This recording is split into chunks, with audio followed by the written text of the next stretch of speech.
think I've ever really written about sex. I've written about the idea of sex. I guess in its own way, everything is about the idea of sex, as much as we pretend it's not. You know, everything you've mentioned, Gawker, God, it's pretty much all about the idea of sex.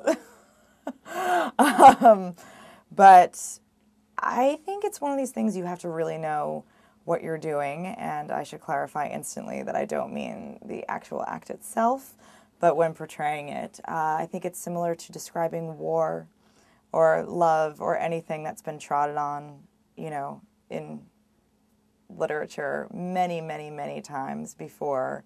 So you don't sound cliche, so it does sound right for you.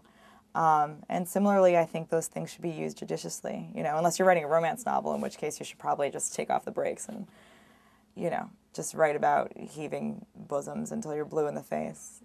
But for a normal person writing anything that's not explicitly about sex, I think it's just very difficult, and I haven't encountered a reason to write excessively about it.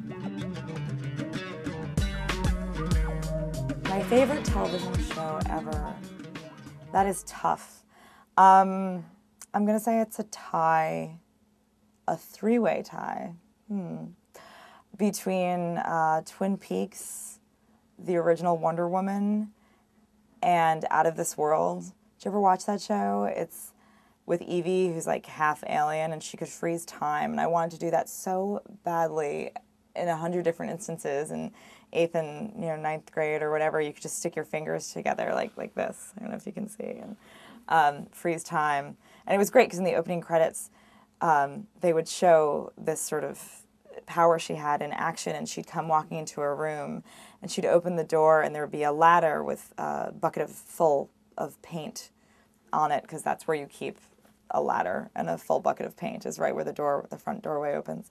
And she would bump into it, and they'd show the paint spill, and she would very quickly do this, and it would stop, and it was so funny, because it's like, well, it is a demonstration of her powers, but the second she undoes that, the paint's going to spill everywhere. It never made any sense to me, but I'm very nostalgic about that show, mostly because it's kind of an obscure 80s show, but I think enough people remember it. And now, I guess it doesn't even really count. I guess in the recent past, I loved Arrested Development. Who didn't? I thought it was genius.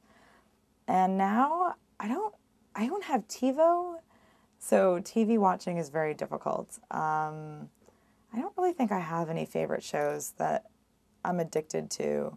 Although because I don't get cable, so I live in like a cave. I don't get cable, and so I don't get MTV, so I just rented the second season of The Hills. I figure from like tabloids, I kind of pieced together who everyone was and didn't need the first season, but I rented the second season of The Hills. It wasn't that good. It wasn't even like that good.